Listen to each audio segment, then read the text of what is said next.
नमस्कार मंडळी. पुरणपोळी करताना जितकी डाळ घ्याल तितकीच गूळ असला पाहिजे आणि 5 मसाले नेहमी वापरा. जायफळ, हिरवी वेलची, सुंठ, बडीशेप आणि काळे मिरे आणि हे सगळे मसाले बारीक वाटून या पुरणात वापरा. तुमच्या पुरणपोळ्या इतक्या छान होतील ना. आणि आणखीन एक टिप्स म्हणजे काय, की जर का तुम्ही पीठ घट्ट घ्याल तर तुमचं पुरणसुद्धा घट्टच असलं पाहिजे आणि पीठ जर पातळ असेल तर पुरणसुद्धा तसंच पातळ असलं पाहिजे.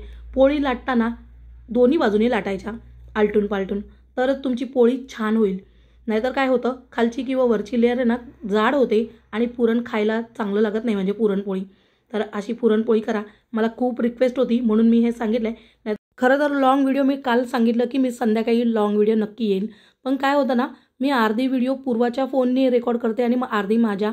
मग पूर्वा जर बाहेर गेली ना, म्हणजे कॉलेजला वगैरे, आणि अचानकच तिचं ठरलं, तिची मॅच आहे ना, त्याच्यामुळे ती अचानकच बाहेर गेली आणि माझं सगळं काम राहून गेलं. त्यातून काल 2 गोष्टी, ते म्हणजे रथसप्तमीचा उपवास तो सुटणार होता आणि पुरणपोळ्यांचा स्वयंपाक होता. त्यातून रथसप्तमी आहे तर हळदी कुंकू पण आजच व्हायला हवं, म्हणून त्याच्या ना 2 वेगवेगळ्या व्हिडिओ मी करणार आहे. बाय.